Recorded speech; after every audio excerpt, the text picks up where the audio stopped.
Hare Krishna, everyone. So here we are for Caitanya Charitamrita class. So let us start with our invocation. Jaya Jaya Shri Chaitanya Jaya Nityananda Jaya Dvaita Chandra Jaya Gaura Bhakta Vrinda Jaya Jaya Shri Chaitanya Jaya Nityananda Jaya Jaya Jaya Dvaita Chandra Jaya Gaura Bhakta Vrinda Jaya Jaya Shri Chaitanya Jaya Nityananda Jaya Dvaita Chandra Jaya Gaura Bhakta Vrinda Namo Om Vishnu Padaya Krishna Prastaya Bhutale Srimati Bhakti Vedanta Swami Namne Namaste Saraswati Deve Gauravani Pacharane Vishesha Shunyavadi Pashatade Shatarane Srila Prabhupada Ki Jai. So by the mercy of Srila Prabhupada, we have the Sri Chaitanya Charitamrita translated into English with extensive purports. And we are reading from the Adi-lila, Chapter 1, called The Spiritual Masters, and we're starting from text 56.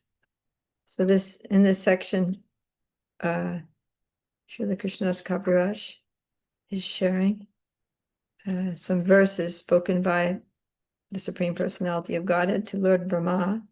These are the Chatra Shloki, 4 key verses from the Srimad Bhagavatam. So we did the first two, just to recap. The first one was let's read that Sanskrit as well. Ehameva sameva gre nanyat yat sadasat param paschad aham yad etachcha yo vashishyeta sosmyaham. Prior to the cosmic creation, only I exist, and no phenomena exist, either gross, subtle, or primordial. After creation, only I exist in everything, and after annihilation, only I remain eternally. So we were talking about how everything is Krishna. In the beginning, there was only Krishna. At the end, there's only Krishna. And in the middle, there's only Krishna. Everything before, during, and after the creation is nothing but Krishna in his various manifestations, expansions of his various energies, etc. And text 54 is the next verse. Vitertam yat pratiyeta na pratiyeta chatmani tad vidyadatmano mayam yata bhaso yata tamaha. What appears to be truth without me is certainly my illusory energy, for nothing can exist without me. It is like a reflection of a real light in the shadows, for in the light there are neither shadows nor reflections. So Krishna is saying everything is me, and if you think that there's something that's not me, that's disconnected from me, that has nothing to do with me, then that's illusion. You're in illusion. Because in the light, there is no darkness. Okay. Now in text 55, now we're starting from text 55 today. So this is the third one in that sequence. So this is, Srimad Bhagavatam 2:9-35. Ita mahanti bhutani bhuteshu cha vacheshvanu pravishtanya pravishtani tatateshu nateshvaham. Translation. As the material elements enter the bodies of all living beings and yet remain outside them all, I exist within all material creations and yet am not within them. So Krishna is giving us an example. He's giving us an analogy here for how to understand how he is everything, but at the same time, he's separate. So, yeah. So we as living beings, we have our material bodies, and those bodies are made of material elements.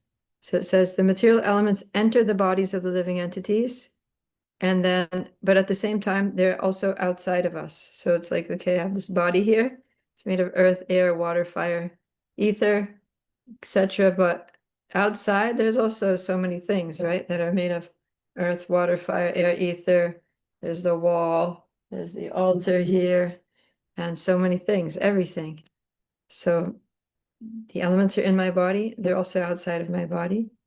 They're everywhere. So Krishna is saying that similarly, I exist within everything, and at the same time, I'm not within everything. So this is Krishna's inconceivable potency, his achintya shakti. Purport by Srila Prabhupada. The gross material elements, earth, water, fire, air, and ether, combine with the subtle material elements, mind, intelligence, and false ego, to construct the bodies of this material world. And yet they are beyond these bodies as well. Any material construction is nothing but an amalgamation or combination of material elements in varied proportions. These elements exist both within and beyond the body. For example, although the sky exists in space, it also enters within the body. Similarly, the Supreme Lord, who is the cause of the material energy, lives within the material world as well as beyond it. Without his presence within the material world, the cosmic body could not develop, just as without the presence of the spirit within the physical body, the body could not develop. The entire material manifestation develops and exists because the Supreme Personality of Godhead enters it as Paramatma, or the Supersoul. The Personality of Godhead, in his all-pervading feature of Paramatma, enters every entity, from the biggest to the most minute.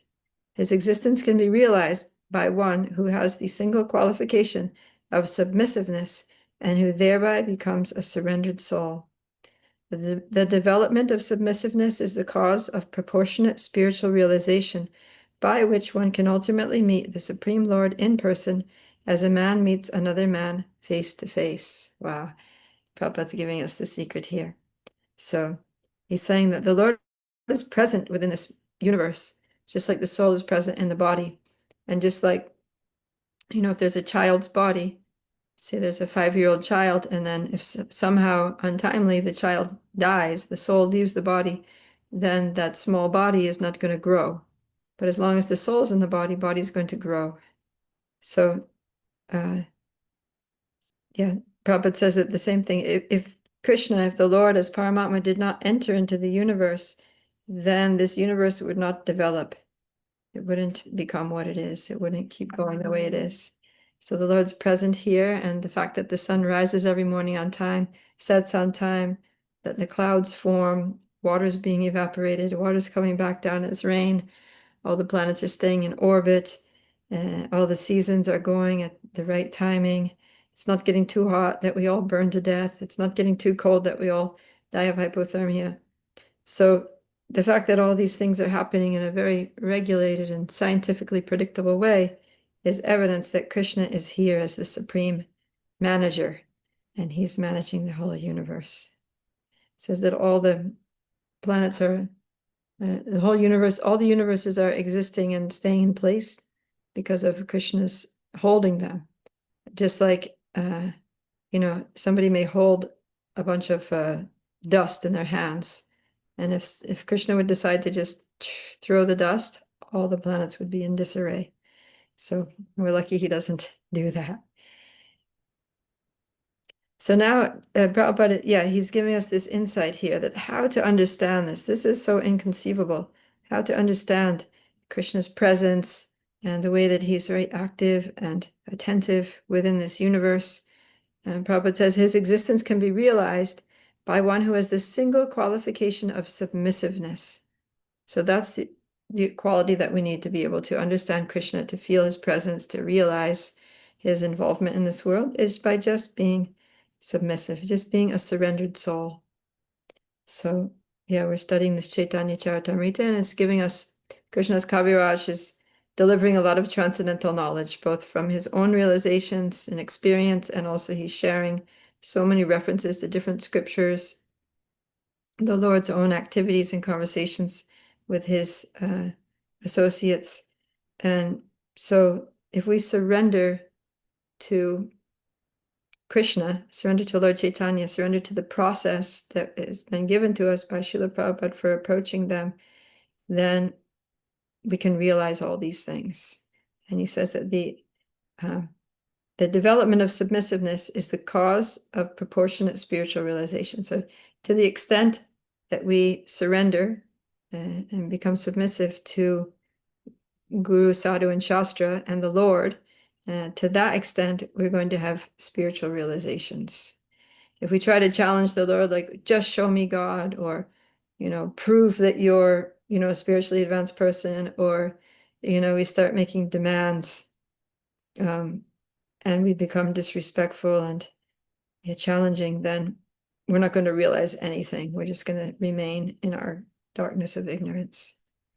But if we just become humble and submissive and attentive and respectful and hear with some faith, then ye tam mam prapadyante tam stataiva bhajamyaham. Krishna says, as they surrender to me, I reward them accordingly.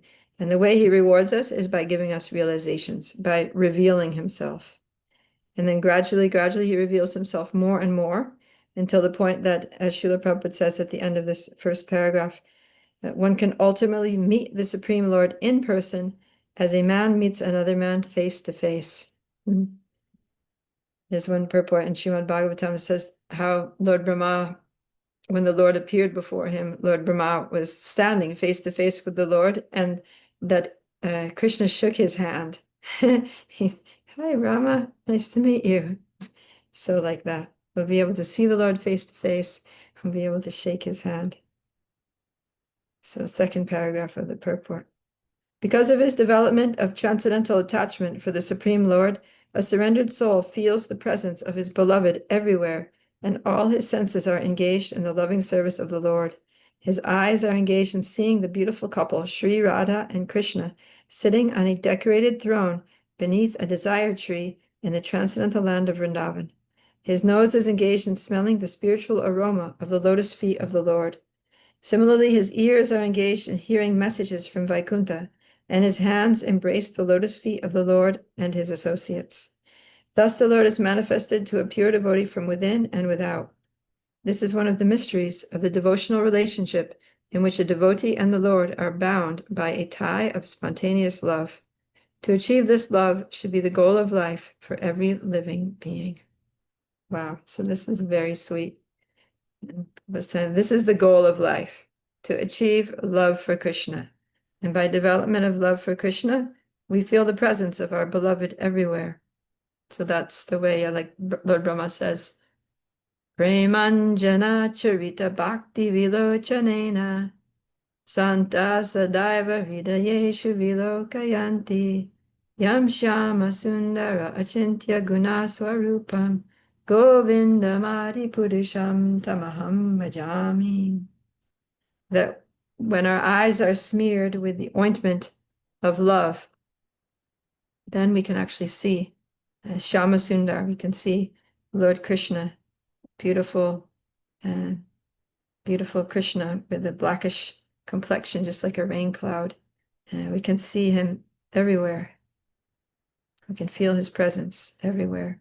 So love is the thing. So it's not, Prabhupada says submissiveness, but as we start with submissiveness, and then that feeling of submissiveness and surrender develops into love, to Krishna prema.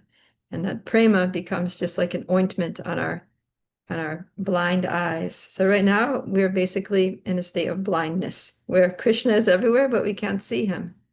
So, even if we're looking at the deity of the Lord, we're just seeing a stone statue with nice clothes and nice jewelry and nice painted designs, nice gopi dots or whatever. But we're not seeing that this is the Supreme Personality of Godhead. Otherwise, we would be fainting. So, yeah, we need to get that perception. We need to have love. And that becomes, that frees us from our blindness. It enables us to see the Lord. And then how do we see him? Prabhupada says we see him along with Srimati Radharani sitting on a throne, decorated throne, beneath a desire tree in Vrindavan. What a beautiful vision. And not that we don't just see there, we don't just see them like a passive observer, but we interact with them, right? We smell with our noses, we smell the spiritual aroma of the Lord's lotus feet. So the Lord's lotus feet are not like feet of people with material bodies that usually feet don't smell good, but Krishna's feet are not material feet, they're spiritual feet, and they're very aromatic. So we smell that spiritual aroma, and we hear his message, we hear his sweet words. We embrace the lotus feet of the Lord and his associates with our hands. Like we go down and clasp his soft lotus feet with our hands, and like that. So Prabhupada says that this is the goal of life.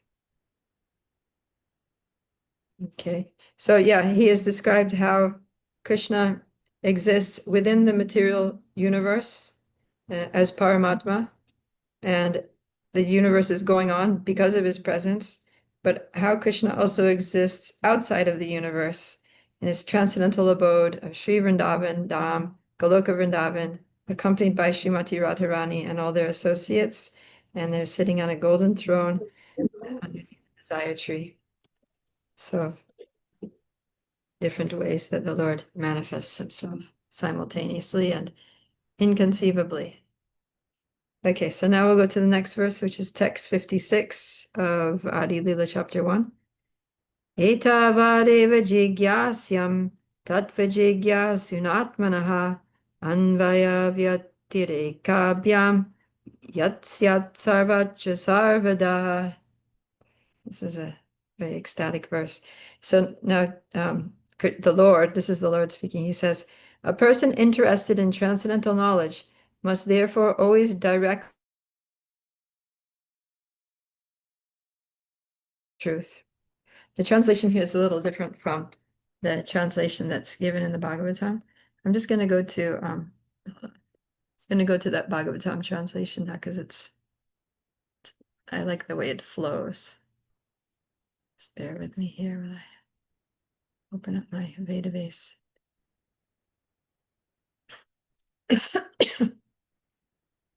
Oh, it's not working. Internet is slow. Anyways, whatever, that's not going to work. Oh, here it comes. So this is Canto 2, Chapter 9, and it's text 36.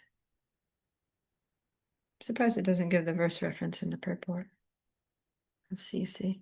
Okay, so this is Prabhupada's translation. A person who is searching after the supreme absolute truth, the personality of Godhead, must certainly search for it up to this, in all circumstances, in all space and time, and both directly and indirectly. Hold on. So in other words, what the Lord is saying is that if you want to know the absolute truth, if you want to know Krishna, you need to really make a determined effort. You need to search for him everywhere, in all space and time, in all circumstances, and in all ways, both directly and indirectly, with all your energy, with all your might, with all your intellect. In other words, this has to be our top priority and the main goal of life. So let's read the purport to text 56. Oh, Lavanga, would you like to read it? Yes, Prabhu, I got it up here. Those who are serious about the knowledge of the transcendental world, which is far beyond the material cosmic creation, must approach a bona fide spiritual master to learn the science both directly and indirectly. One must learn both the means to approach the desired destination and the hindrances to such progress. The spiritual master knows how to regulate the habits of a neophyte disciple, and therefore a serious student must learn the science and all its aspects from him. There are different grades and standards of prosperity. The standard of comfort and happiness conceived by a common man engaged in material labor is the lowest grade of happiness, for it is in relationship with the body. The highest standard of such bodily comfort is achieved by a fruitive worker who, by pious activities, reaches the plane of heaven or the kingdom of the creative gods with their delighted powers. But the conception of comfortable life in heaven is insignificant in comparison to the happiness enjoyed in the impersonal Brahman and this Brahmananda. The spiritual bliss derived from the impersonal Brahman is like the water and the hoofprint of a calf compared to the ocean of love of Godhead. When one develops pure love for the Lord, he derives an ocean of transcendental happiness from the association of the personality of Godhead. To qualify oneself to reach this stage of life is the highest perfection. One should try to purchase a ticket to go back home to Godhead. The price of such a ticket is one's intense desire for it, which is not easily awakened, even if one continuously performs pious activities for thousands of lives. All mundane relationships are sure to be broken in the course of time, but once one establishes a relationship with the personality of Godhead in a particular rasa, it is never to be broken, even after the annihilation of the material world. One should understand, through the transparent medium of the spiritual master, that the Supreme Lord exists everywhere in his transcendental spiritual nature, and that the living entity's relationships with the Lord are directly and indirectly existing everywhere, even in this material world. In the spiritual world, there are 5 kinds of relationships with the Supreme Lord: Santa, Dasya, Sakya, Vatsala, and Madhurya. The perverted reflections of these rasas are found in the material world. Land, home, furniture, and other inert material objects are related in Syanta, are the neutral and silent sense, whereas servants in the Dasya relationship. The reciprocation between friends is called Sakya. The affection of a parent for a child is known as Vatsalya, and the affairs of conjugal love constitute Madhurya. These 5 relationships in the material world are distorted reflections of the original pure sentiments, which should be understood and perfected in relationship with the Supreme Personality of Godhead under the guidance of a bona fide spiritual master. In the material world, the perverted rasas bring frustration. If these rasas are reestablished with Lord Krishna, the result is eternal blissful life. From this and the preceding 3 verses of the Caitanya Caritamrita, which have been selected from Srimad Bhagavatam, the missionary activities of Lord Caitanya can be understood. The Srimad Bhagavatam has 18,000 verses, which are summarized in the 4 verses beginning with Aham Evasam Evagre, 53, and concluding with Yat Yat Sarvatra Sarvada, 56. In the first of these 3 verses, 53, the transcendental nature of Lord Krishna, the Supreme Personality of Godhead, is explained. The second verse, 54, further explains that the Lord is detached from the workings of the material energy Maya. The living entities, although parts and parcels of Lord Krishna, are prone to be controlled by the external energy. Therefore, although they are spiritual in the material world, they are encased in the bodies of material energy. The eternal relationship of the living entities with the Supreme Lord is explained in that verse. The next verse, 55, instructs that the Supreme Personality of Godhead, by his inconceivable energies, is simultaneously one with and different from the living entities in the material energy. This knowledge is called Achintya Veda Veda Tattva. When an individual living entity surrenders to the Supreme Lord Krishna, he can then develop natural transcendental love for him. This surrendering process should be the primary concern of a human being. In the next verse, 56, it is said that a conditioned soul must ultimately approach a bona fide spiritual master and try to understand perfectly the material and spiritual worlds and his own existential position. Here, the words Anvaya Vyaktire Kavyam, directly and indirectly, suggest that one must learn the process of devotional service in its 2 aspects. One must directly execute the process of devotional service and indirectly avoid the impediments to progress. Jai. Thank you. That was a long purport, but that was nothing compared to the purport in Srimad Bhagavatam for this verse. It's like about 12 pages long. Yes, because Chaitanya Charitamrita is more merciful. You're right. Yeah. And also it's very sweet, Srila Prabhupada's going into the rasas, and it's very interesting how he says that these 5 rasas are all here in the material world, right? We all have friends, and we have parents and children, and we have, and husbands and wives, boyfriends and girlfriends. And we also have Shantaras relationship with our furniture and our house, probably our phones as well, right? Cell phone is Shantaras. So Yeah, but these exist, but Prabhupada says in the material world, the rasas are there, but they're perverted and they bring frustration. Whereas in the spiritual world, they exist in their pure and perfect state and they bring unlimited happiness when they're exchanged with Krishna and Krishna's pure devotees. So that's what we're going for. We're trying to do that. And this is the process. Yeah, in these 4 verses, we find out that Krishna is the absolute truth. He is everything. And yet we can have a relationship with Krishna because although he pervades everything, he also exists in his beautiful transcendental form by which he's aloof from the material world as Bhagavan, Lord Krishna. And that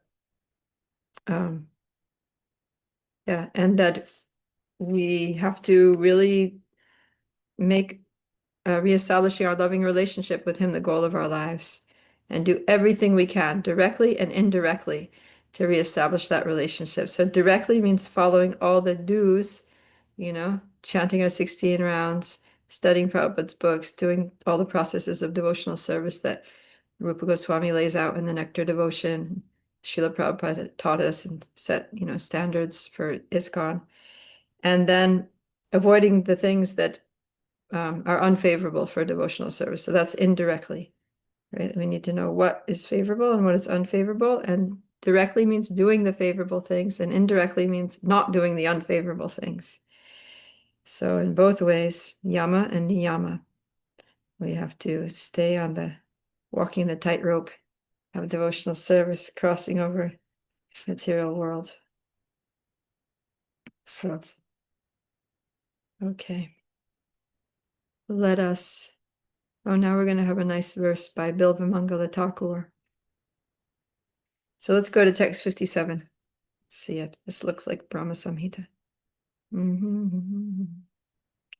Chintamani jayati soma girir gurur me shiksha guruscha bhagavan shikipincha moli yad padakalpa taru pallava shekareshu lila swayam vararasam labate jayashri. All glories to Chintamani and my initiating spiritual master Somagiri. All glories to my instructing spiritual master, the Supreme Personality of Godhead, who wears peacock feathers in his crown. Under the shade of his lotus feet, which are like desire trees, Jaya Shri Radharani enjoys the transcendental mellow of an eternal consort. That's interesting because we were just in our class here in Dallas. Every Sunday we read from Caitanya Caritamrita, and we're already like in Adi-lila chapter 8 or something like that. And this verse came up, not this verse, but it was mentioned. Bilvamangala Thakur was mentioned, and the devotee was, and his Krishna Karnamrita. It was mentioned that he wrote this Krishna Karnamrita. Oh yeah, and the story was about how Bilvamangala Thakur, he was addicted to this. He was really obsessed with this prostitute. And one day it was a raging storm. He had to cross the river, and by grabbing hold of a dead body, and then he got there and her door was locked, and then there was like a long snake that was hanging down from the roof, and he grabbed hold of the snake and climbed up and went in her window, and she was like so astonished to see him there that she said, "My dear sir, if you had this much attraction to Krishna as you had for me, you would be a pure devotee. You would be like back home, back to Godhead already. What are you doing?" So he writes this after, so he takes that, he's like, "Oh my God, she's right. I shouldn't be, just using all my time and energy just getting, sexual enjoyment from this prostitute. I should be using it for Krishna and developing my loving relationship with the Lord and making spiritual progress." So he took that and his heart changed, his whole direction in life changed. So he writes this book, Krishna Karnamrita, which is all about Krishna in Vrindavan. And he starts off by offering his obeisances to Chintamani, the prostitute. So that's really nice. Okay, so I'll just read the purport here. This verse is from Krishna Karnamrita, which was written by a great Vaishnava sannyasi named Bilvamangala Thakur, who is also known as Lila Shuka. He intensely desired to enter into the eternal pastimes of the Lord, and he lived at Vrindavan for 700 years in the vicinity of Brahmakund, a still existing bathing tank in Vrindavan. Wow, he lived there for 700 years. That's a long life. The history of Bilvamangala Thakur is given in a book called Sri Vallabha Digvijayi. He appeared in the 8th century of the Shaka era in the province of Dravida and was the chief disciple of Vishnu Swami. In a list of temples and monasteries kept in Shankaracharya's monastery in Dwarka, Bilvamangala is mentioned as the founder of the Dwarkadish temple there. He entrusted the service of his deity to Hari Brahmachari, a disciple of Vallabhabhata. Bilvamangala Thakur actually entered into the transcendental pastimes of Lord Krishna. He has recorded his transcendental experiences and appreciation in the book known as Krishna Karnamrita. In the beginning of that book, he has offered his obeisances to his different gurus, and it is to be noted that he has adored them all equally. The first spiritual master mentioned is Chintamani, who was one of his instructing spiritual masters because she first showed him the spiritual path. Chintamani was a prostitute with whom Bilvamangala was intimate earlier in his life. She gave him the inspiration to begin on the path of devotional service, and because she convinced him to give up material existence to try for perfection by loving Krishna, he has first offered his respects to her. Next, he offers his respects to his initiating spiritual master Soma Giri, and then to the Supreme Personality of Godhead, who is also his instructing spiritual master. He explicitly mentions Bhagavan, who has peacock feathers on his crown, because the Lord of Vrindavan, Krishna, the cowherd boy, used to come to Bilvamangala to talk with him and supply him with milk. In his adoration of Sri Krishna, the personality of Godhead, he states that Jai Shri, the goddess of fortune, Srimati Radharani, takes shelter in the shade of his lotus feet to enjoy the transcendental rasa of nuptial love. The complete treatise, Krishna Karnamrita, is dedicated to the transcendental pastimes of Sri Krishna and Srimati Radharani. It is a book to be read and understood by the most elevated devotees of Sri Krishna. So actually what happened was Bilvamangala Thakur, after, getting this guidance from Chintamani, the prostitute, he started heading towards Vrindavan, and he was walking.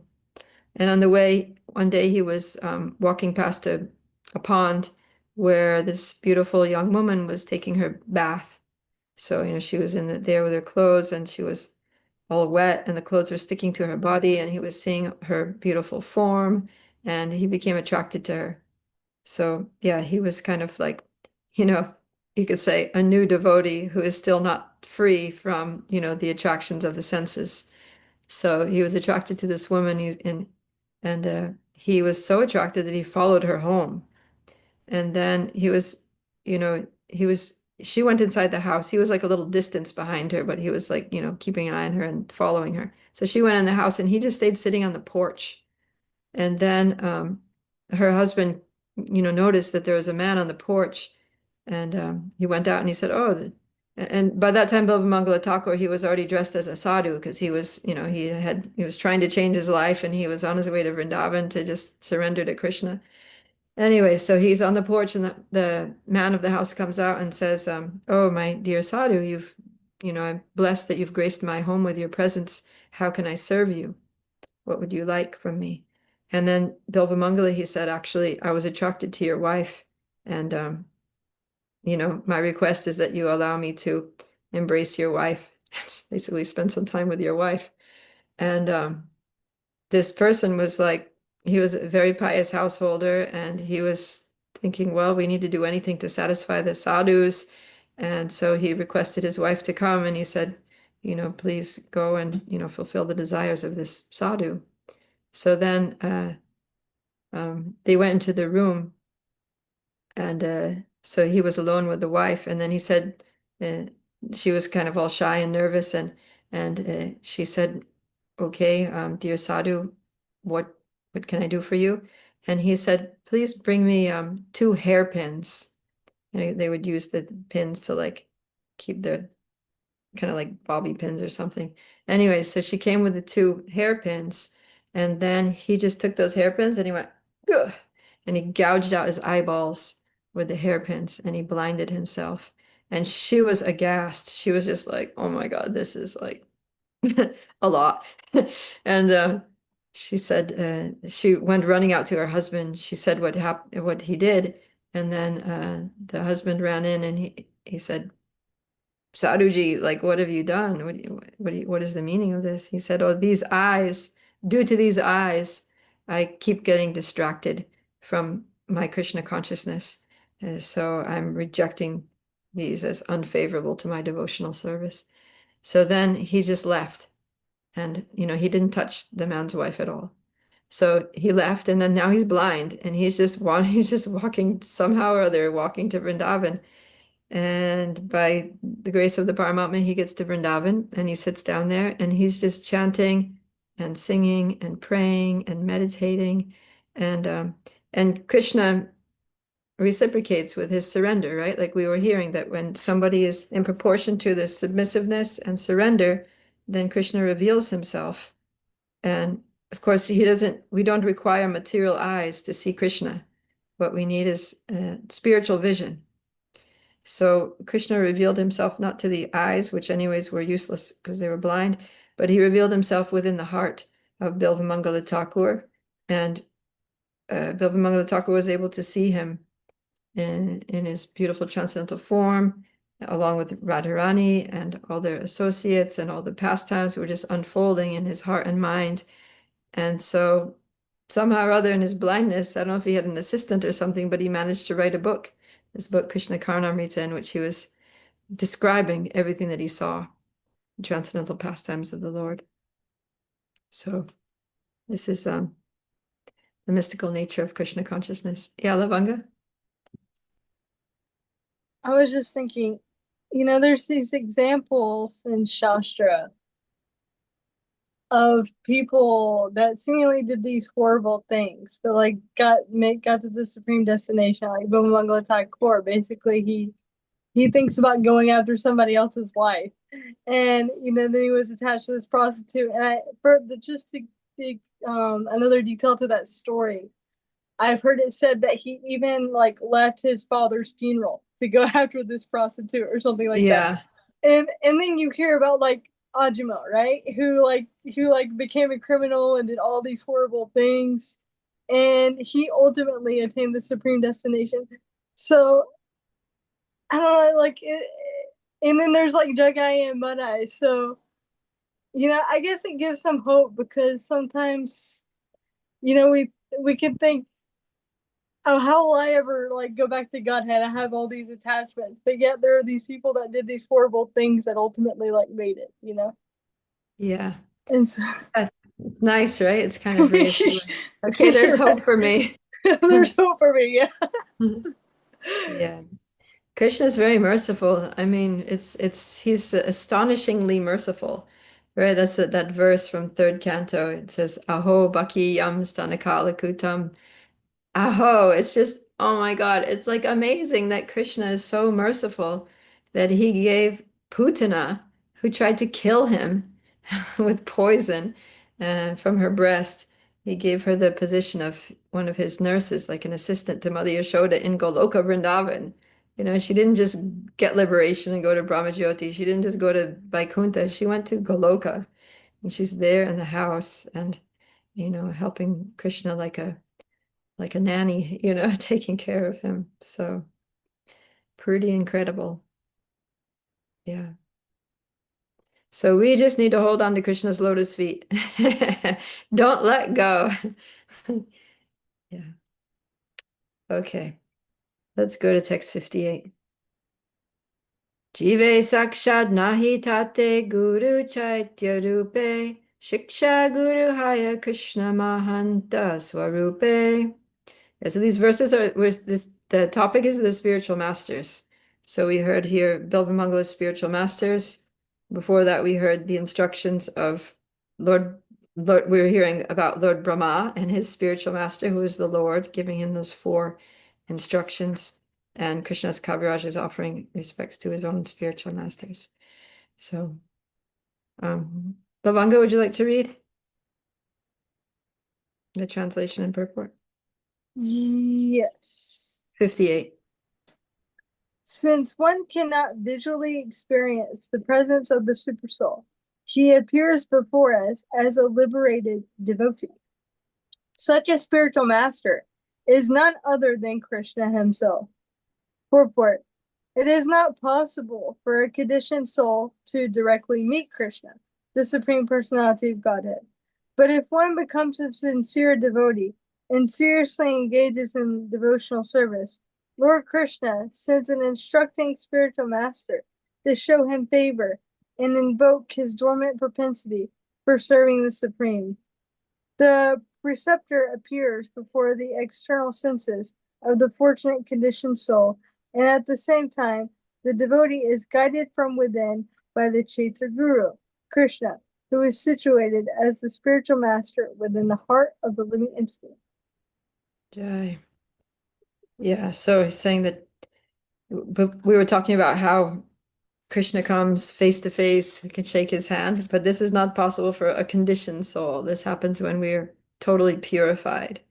So in the conditioned state, what chance do we have to meet Krishna and hear Krishna and get transcendental knowledge from the Lord, the spiritual master? So Krishna is so kind that even in our conditioned state, he appears before us as guru, Shiksha Guru. Yeah, specifically mentioned here, Shiksha Guru, that he comes as the Shiksha Guru to instruct us. And then he's also there in the heart and giving us some internal nudges in the right direction. So it's in this way that the spiritual master is, says the topmost devotee Mahanta Swarupe. He's the very first Krishna Mahanta Swarupe, that Krishna comes in the form of this topmost devotee who becomes our Shiksha Guru. So this is very merciful, right? Brahmanda Brahmite Konya Bhagyavan Jiva Guru Krishna Prasade Pai Bhakti Lata Bija. That we've been wandering throughout this Brahmanda, throughout this universe, 14 planetary systems, the heavenly planets, the hellish planets, the earthly planets. We've been all over Brahmanda Brahmite. So someone, after wandering from highest planets to the lowest planets, who is very fortunate, fortunate soul, Bhagyavan Jiva, Guru Krishna Prasade Pai Bhakti Lata Beach, by the mercy of Krishna, gets a guru, and by the mercy of the guru, gets the seed of bhakti planted within the heart and can begin devotional service. And then the guru continues to guide us along that path of devotional service, and by the mercy of Krishna. Okay, text 59. Tato du sangam utsrijya satsu sajjeta buddhiman santa eva sichindanti manovya sangam uktibi. Oh, Lavanga? I just had a question about the last verse, but if you need to move on, that's okay. No, go ahead. I was wondering, what is like meant here by liberated devotee? Because so many people have the experience of they come to Krishna consciousness and they take it up, and somebody helps them along the path that later leaves like Krishna consciousness.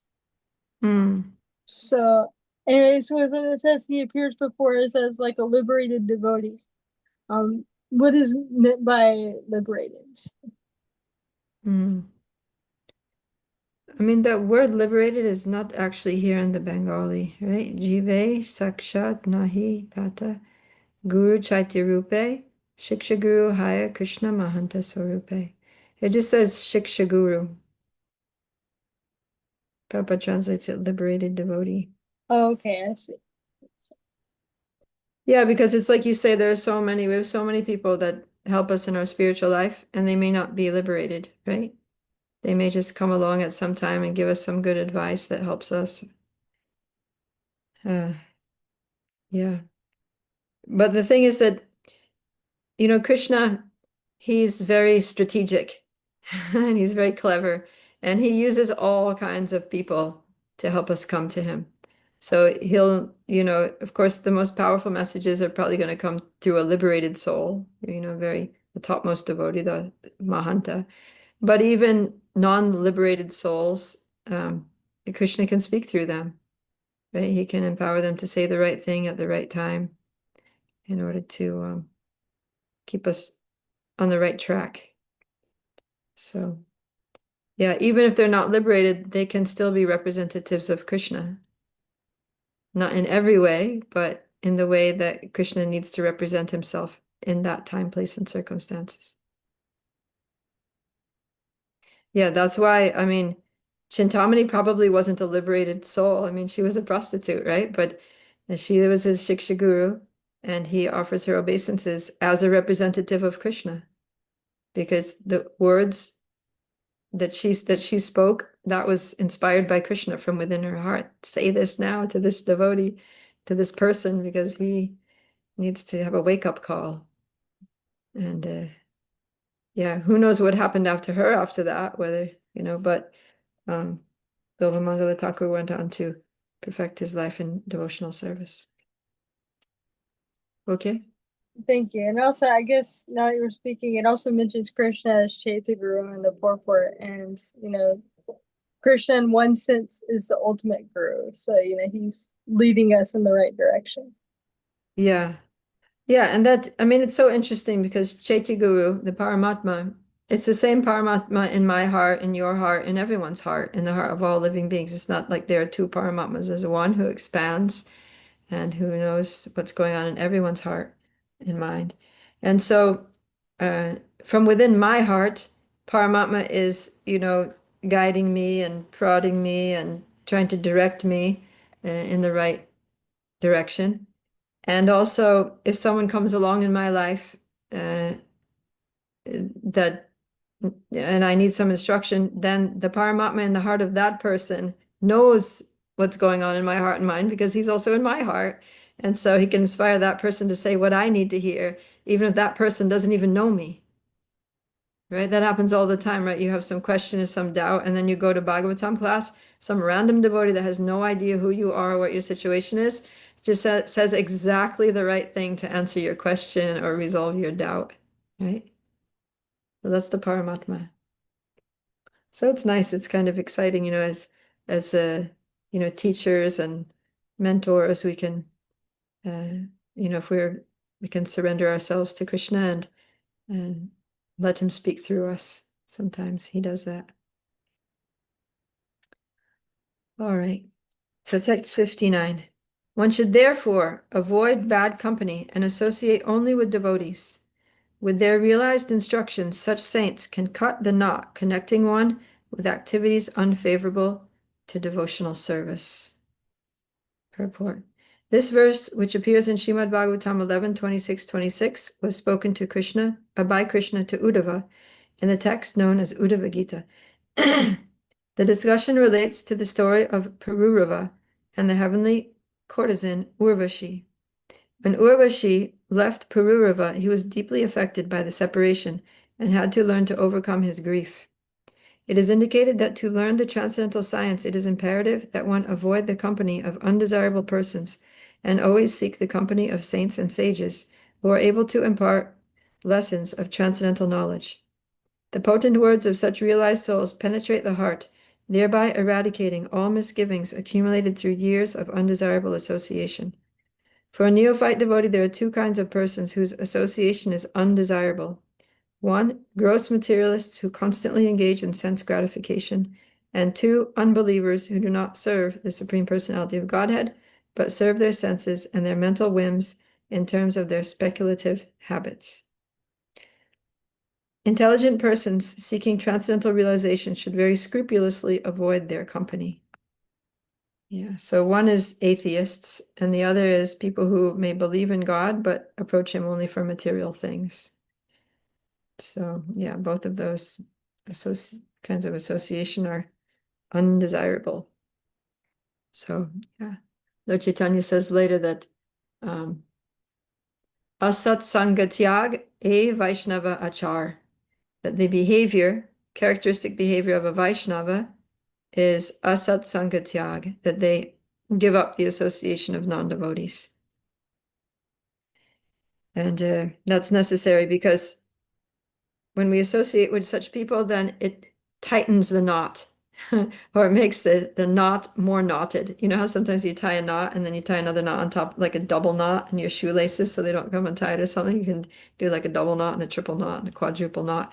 So we already have this knot in the heart, which is tying us, it's binding us to activities unfavorable to devotional service, right? We have attachments to so many things that are unfavorable to our devotional service. And the more we associate with people who are doing those things, then the more they just tighten the knot and double up the knot and triple up the knot. And we become so inextricably attached to activities unfavorable to devotional service that we can't do devotional service because our life circumstances are just totally unfavorable. So yeah, we have to not associate with those people who tighten the knot or compound the knot, and actually associate with people who can cut the knot, right? Sadhus. So yeah, Prabhupada says that sadhu means one who cuts. And this is what they cut. They cut the knot that's binding us to activities unfavorable to devotional service. And that's a big favor because, yeah, you can't start a fire and make it burn nicely while same time pouring water on it. And so there's activities unfavorable to devotional service, like pouring water on the fire. So we have to stop pouring water on the fire.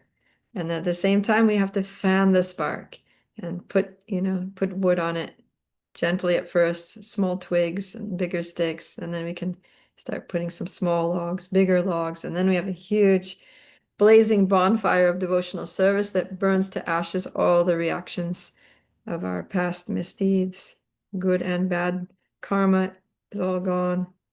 It burns all of our anarthas and misconceptions about ourselves and everything. So yeah, this is a very important thing. In Nectar Instruction, this is the one thing that Rupa Goswami mentions twice when he's talking about things that are favorable for devotional service and things which destroy devotional service. So in the first verse, he says that we have to abandon the association of non-devotees. No, wait, how does he put it? First verse, he says, Atyahara prayasascha prajapo niyamagraha jana sangas chalolya. Yeah, jana sanga. Yeah, Over so endeavoring, over collecting. yeah, so first is like the things that destroy devotional service. And one of those things that destroys devotional service is jana sanga, which means associating with materialistic people, right? And then when he's talking about the things that are favorable for devotional service, he says, Utsahan nishchaya darya tat tat karma pravartanat. Or what is it? Tat karma pravartanat. Jana Sangha Chalobyam? No, that's the other verse. This is the that's the things favorable. Sangatyagat satovrite sadbir bhaktir prasidyati. Yeah, so sangatyagat means what the thing that's favorable is giving up that association. So in the list of things that are unfavorable, he's saying that association with materialistic people is unfavorable, and giving up that association is favorable. So in both ways, right? Indirectly and directly, the negative and the positive, but they're saying the same thing. So that it's, when something is repeated like that, it's for emphasis. He's being emphatic. So this is a very important point for devotees. Okay, text 60. Satam, this is also a verse from Bhagavatam. Satam prasangam mama virya samvida bhavanti ritkarna rasayana katha tajjoshanadashva pavargavartmani shradharatir bhaktir anuvkramishyati. All right, would you like to read Pragati? Yes. The spiritually powerful message of Godhead can be properly discussed only in a society of devotees, and it is greatly pleasing to hear in that association. If one hears from devotees, the way of transcendental experience quickly opens, and gradually one attains firm faith that in due course develops into attraction and devotion. Purport. This verse appears in Srimad Bhagavatam 3.25.25, where Kapil Dev replies to the question of his mother, Devahuti about the process of devotional service. As one advances in devotional activities, the process becomes progressively clearer and more encouraging. Unless one gets this spiritual encouragement by following the instructions of the spiritual master, it is not possible to make advancement. Therefore, one's development of a taste for executing these instructions is the test of one's devotional service. Initially, one must develop confidence by hearing the signs of devotion from a qualified spiritual master. Then, as he associates with devotees and tries to adopt the means instructed by spiritual master in his own life, his misgivings and other obstacles are vanquished by his execution of devotional service.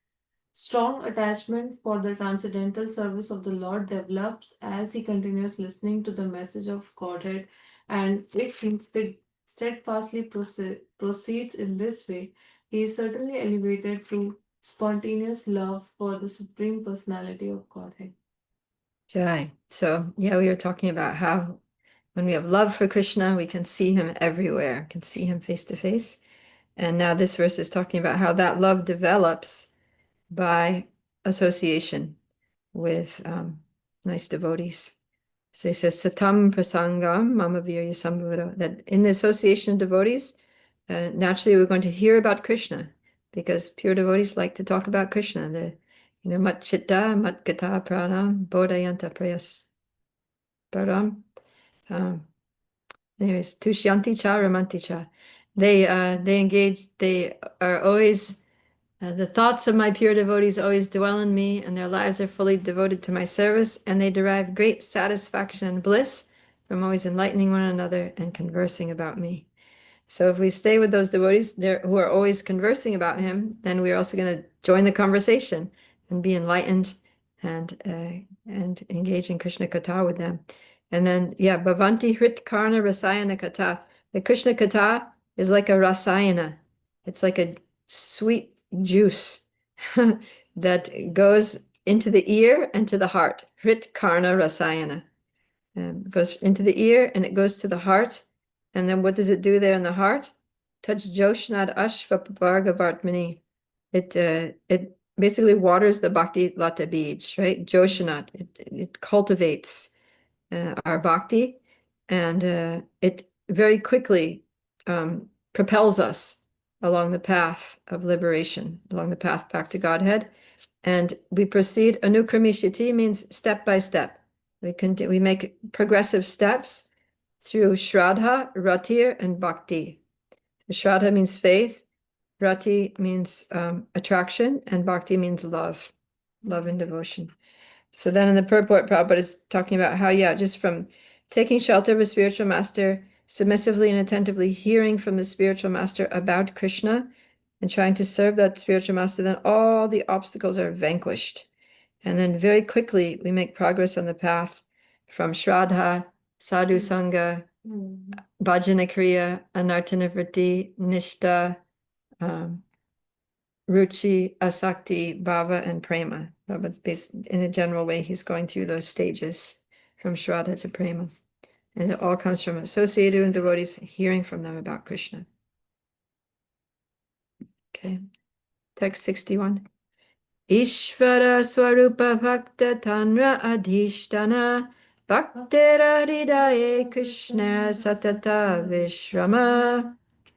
Read Lavanga. Yes.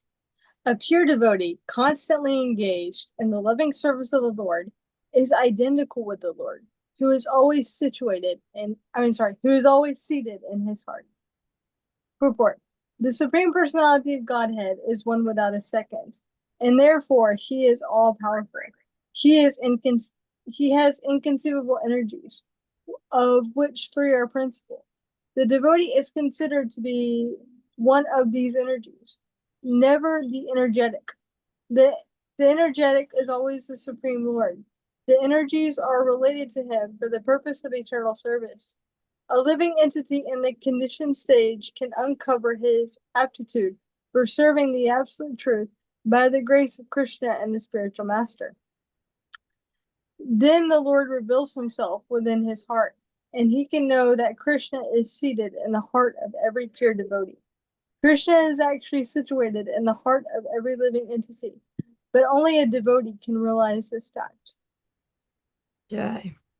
Yeah, so a pure devotee is very in touch with Krishna who is within the heart and is acting as an instrument of Krishna's service according to the will of Krishna, understanding his dictation coming from within his heart. And so in that sense, he's non-different from the Lord, right? Prabhupada says that he's a pure devotee constantly engaged in the loving service of the Lord is identical with the Lord because he's doing the will of Krishna.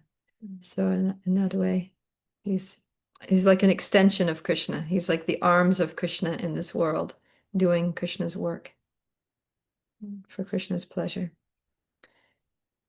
Okay, so it's 5:02. We better stop. And there's some very sweet verses coming up, and a few more verses describing the devotees, and then we're going to go into the incarnations. So, yeah. A lot of nectar coming up soon. So see you tomorrow. Let me just see if there's any questions out there on YouTube. Let's see. Jai Shri Krishna.